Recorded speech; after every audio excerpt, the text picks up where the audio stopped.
અમરેલી જિલ્લામાં એશિયાટિક સિંહોને લઈને મોટા સમાચાર સામે આવ્યા છે। તાજેતરમાં માનવ મૃત્યુના બનાવ બાદ વિવિધ રેન્જ વિસ્તારમાંથી અંદાજે 30 જેટલા સિંહોને પાંજરે પૂરવામાં આવ્યા હોવાનો દાવો કરવામાં આવી રહ્યો છે। આ કાર્યવાહી બાદ સિંહ પ્રેમીઓ અને વન્ય પ્રેમીઓમાં પણ અનેક સવાલો ઉઠ્યા છે। મહુવા, ખાંભા, સાવરકુંડલા, જસાદર, બગસરા અને રાજુલા સહિતના વિસ્તારોમાં સિંહોને પાંજરે પૂરવાની કાર્યવાહી હાથ ધરવામાં આવી હોવાનું સામે આવ્યું છે।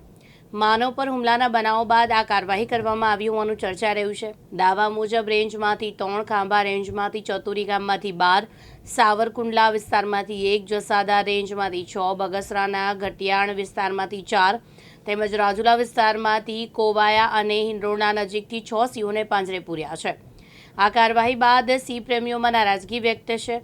તેમાં તેમનું કહેવું છે કે નિર્દોષ સિંહોને પણ પાંજરે પૂરવામાં આવ્યા છે અને જો તેમને અન્ય વિસ્તારમાં છોડવામાં આવશે તો સિંહો વચ્ચે ઘર્ષણ સર્જાઈ શકે છે।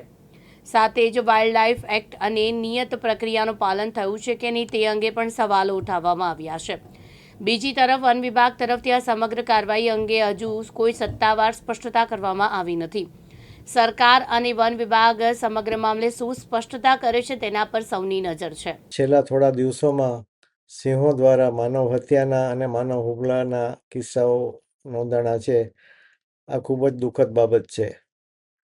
મોટાભાગના આવા પ્રસંગો રાત્રે અંધારામાં બન્યા છે। તો અંધારામાં આપણે ટોર્ચ સાથે રાખીએ અને લાકડી લઈને લાકડીનો અવાજ કરતાં કરતાં મૂવમેન્ટ કરીએ તો સિંહને ખ્યાલ આવે કે આ મનુષ્ય છે, કોઈ પ્રાણી નથી અને શિકાર ન કરે।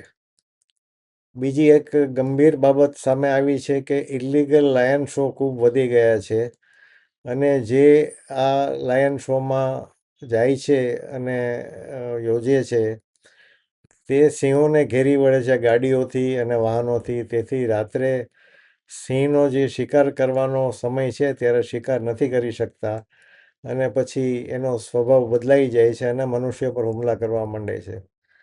આ એક ગુનાપાત્ર સજાપાત્ર ગુનો છે અને તે વહેલામાં વહેલી તકે અટકવા જોઈએ। જે પકડાય તેને કડકમાં કડક સજા થવી જોઈએ। 25-50 હજાર રૂપિયાનો દંડ કરીને છોડી દઈએ તો એ તો પાછા આમાંથી કમાઈ લેશે, એને જેલની સજા થવી જોઈએ।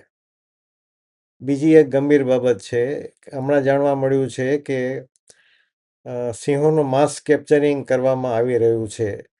જે કોન્ફ્લિક્ટમાં ન હોય તેવા સિંહોને પણ જો પકડી અને આજીવન કેદ દેવામાં આવે અથવા તો ગીરના જંગલમાં છોડવામાં આવે બીજા સિંહોની ટેરિટરીમાં, તેનાથી પણ ઘણી મુશ્કેલીઓ સર્જાશે। આ મુશ્કેલીનો, આ પરિસ્થિતિનો નિરાકરણ વૈજ્ઞાનિક ઢબે થાય તે જરૂરી છે।